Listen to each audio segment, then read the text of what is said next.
Hola, bienvenidos a Mamá 411 Podcast, un espacio semanal en español que ofrece información, recursos y sugerencias para padres criando hijos multilingües y multiculturales, a cualquier edad y en cualquier parte del mundo.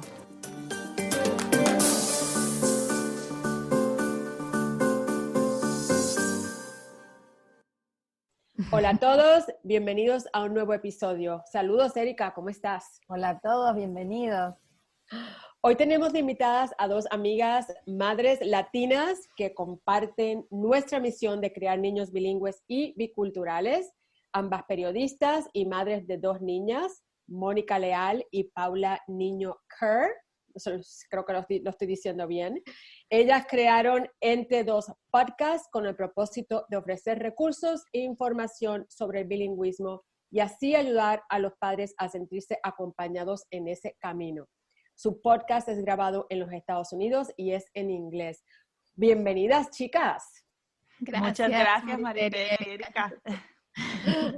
A ver, Mónica, empezamos contigo. Háblanos un poco sobre tu trayectoria bilingüe, dónde creciste, siempre hablaste ambos idiomas y después le hacemos la pregunta a Paula. Ok, pues yo fui criada en Puerto Rico. Me mudé a los Estados Unidos. Sí, que tú lo sepas. Boricua. Y me mudé a los Estados Unidos para hacer mi maestría en periodismo, así que mi bachillerato y todo lo hice en Puerto Rico también. Y cuando fui a la escuela en Puerto Rico, desde pues kinder hasta el cuarto año, fue bilingüe mi experiencia. Y no recuerdo haber tenido ningún problema aprendiendo los dos idiomas, pero ahora, cuando me pongo a pensar, ahora teniendo una hija, ¿verdad? Y pensando en el acceso que yo tuve, ¿verdad? A los dos idiomas, para mí eso fue como un privilegio, porque en la isla, específicamente en Puerto Rico, ¿verdad? Hay muchos niños que no tienen esa oportunidad. El inglés es una gran parte de la cultura en Puerto Rico, pero el sistema educativo como que no se ha comprometido a enseñárselo a los niños. Y eso es algo que, pues, en el programa, en Entre Dos, como que hemos hablado un poquito de eso, pero es algo interesante. Y ahora me estoy encontrando yo con esa dinámica en Miami, en la búsqueda de esa educación bilingüe, pues, que yo idealmente sería, ¿verdad?, en todas las escuelas, que no es algo que está disponible aquí. Que es interesante como mi crianza se está conectando, ¿verdad?, con ahora ver la realidad de tener una niña y de la falta de acceso que hay para ese tipo de educación. ¿Y tú, Paula, dónde creciste? Bueno, yo nací en Colombia, pero la verdad es que crecí en varios países porque por el trabajo de mi papá, nos mudábamos mucho cuando yo estaba chiquita. Entonces, yo aprendí inglés cuando tenía 6 años porque vivimos en Odessa, Texas. No fue por mucho tiempo, creo que fue por menos de 2 años, pero fue ahí donde yo aprendí a hablar inglés. Fui al kindergarten del colegio público allí y aprendí el idioma. Y después de eso, a pesar de que la mayoría de los países donde vivimos fueron en Sudamérica, continué yendo a colegios bilingües hasta que, o sea, por toda mi educación fue en colegios bilingües. Y ya vine a la universidad en Miami y bueno, ahí ya tenía una buena base del idioma, pero es cuando uno llega aquí se da cuenta de que como uno no lo habla todo el tiempo, sigue aprendiendo muchísimo, o sea, el vocabulario sigue creciendo, vas aprendiendo los dichos, las maneras de decir ciertas cosas. Entonces el aprendizaje nunca termina, nunca acaba. No. Mónica, a mí me pasó igual que a ti. Yo crecí con la oportunidad de ir a una escuela que desde kindergarten hasta cuarto año eran unas monjas americanas que venían de los Estados Unidos porque era una escuela parroquial y nosotros todos hablábamos inglés con ellas y ya una vez entrabas a 9º grado, pues casi todas las materias eran en inglés, así que eras completamente bilingüe cuando te graduabas, pero entonces llegas acá y a mí me pasó igual, o sea, no hay, no es debería, por lo menos pienso yo, en mi más humilde opinión, que yo sé que lo he comentado con ustedes, español, inglés deben ser parte del currículo todo el tiempo en todas las escuelas, sobre Sí. todo en Florida, en California, en Texas quizás, pero no es así. Así que entiendo completamente y cuál fue tu experiencia. Y qué desafío es esto en la educación, en el sistema, y creo que viene de antes, ¿no? Que tiene que ver con la formación de los docentes para enfrentar algo así.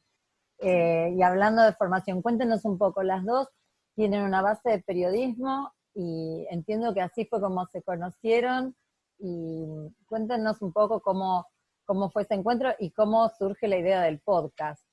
Mónica, ¿querés comentar primero? Claro. Pues Paula y yo, como dijiste, nos conocimos mientras estábamos haciendo nuestra maestría en periodismo, y nuestra amistad pues ha continuado ya hace casi 20 años, ¿verdad? Que nos conocimos. Sí.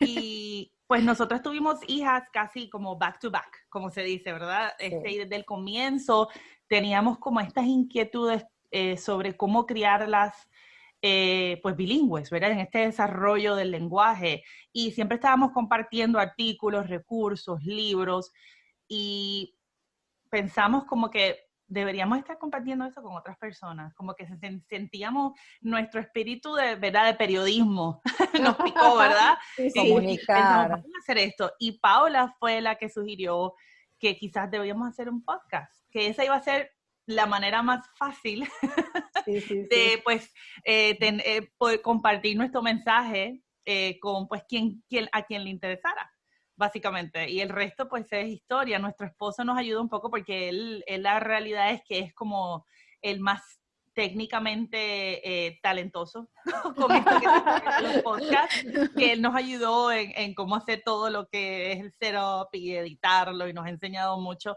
Pero así fue básicamente como empezó, fue como, vamos a hacer esto, pues está bien. Y lo hicimos. No hubo como así mucho, yo creo que a veces las cosas más lindas pasan de esa manera, ¿verdad? Como espontáneas. Así mismo, así mismo. Sí. Oye, Paula, ya tienes 2 años el podcast, ¿no? Cuéntanos cómo ha sido la experiencia, cómo deciden los temas a cubrir. ¿Ustedes graban todas las semanas o lo haces por temporada?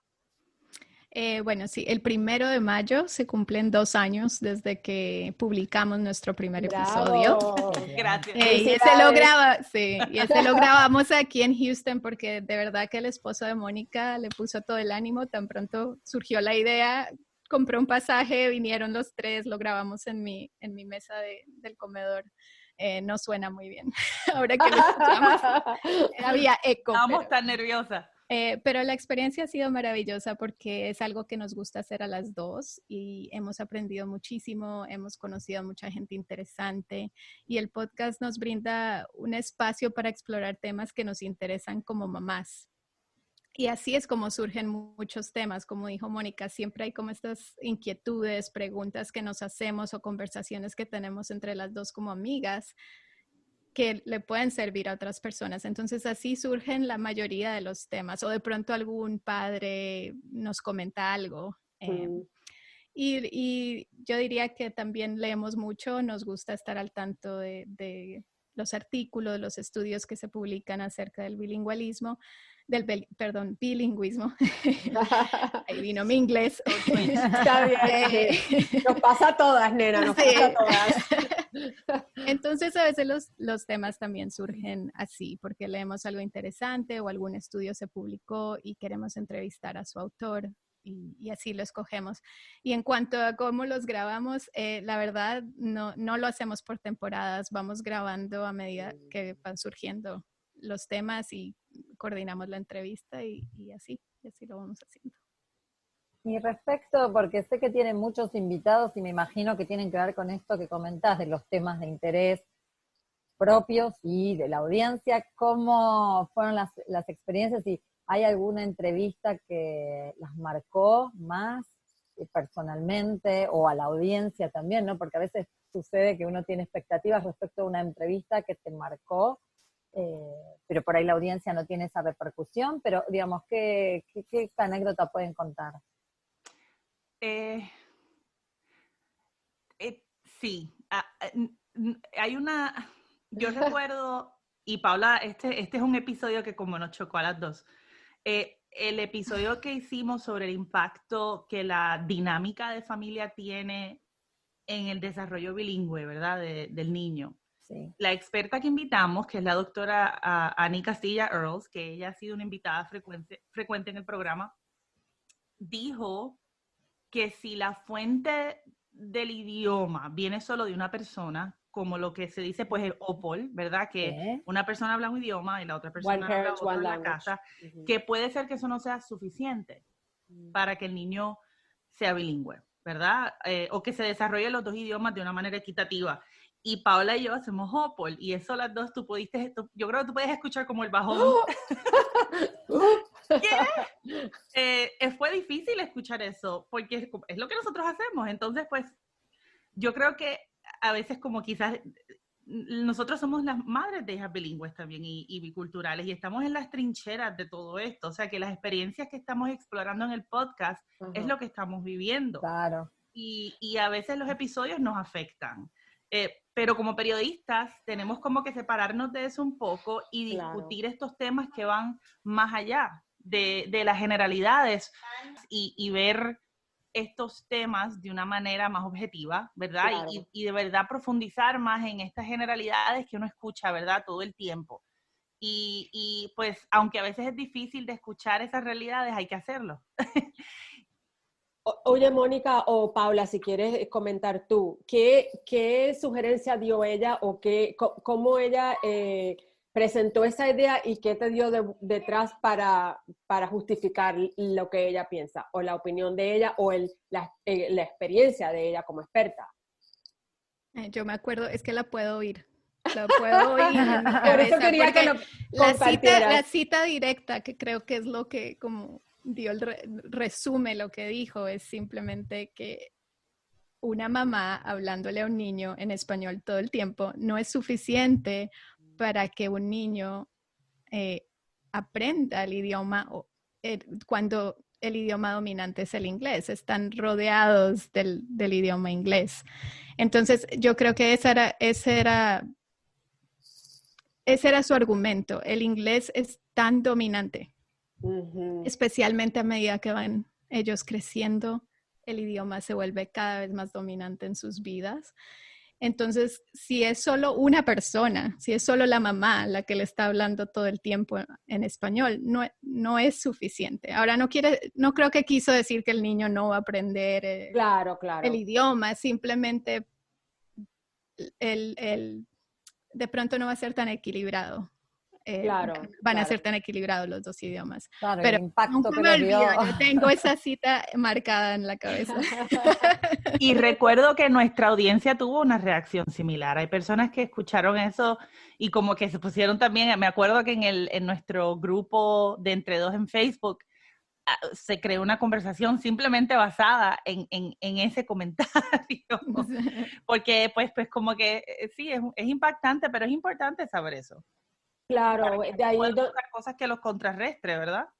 Yo creo que de ahí es donde viene que lo que yo siempre digo es que necesitas a todo el mundo en la vida del niño envuelto en el plan de acción, plan de lenguaje, y que hay que exponerlos, y porque tienes razón, una vez salen por la puerta están con todo, sobre todo si viven en Estados Unidos. Digo, en otro país de Europa, que a nosotras nos escuchan en Europa, pues puede ser el alemán o el francés o lo que sea el que está en la calle, pero es algo muy, es un tema muy importante, y a veces uno piensa, pues mira, yo le estoy hablando en ese idioma y él lo van a captar así, pero una solita no puede, necesita la ayuda de otros. Exacto. Tu nena tiene 8 años. ¿Usas algún método de crianza bilingüe particular? Me parece que las dos usan el OPOL. ¿Cuál ha sido el mayor reto de criar bilingüe para tu familia? Y después me gustaría saber la opinión de Paula. Pues yo diría que para mí ha sido el acceso a la educación bilingüe, formal. Eso ha sido muy frustrante, y es sorprendente porque yo vivo en una comunidad donde el español es un idioma dominante y es increíble que no hay acceso a educación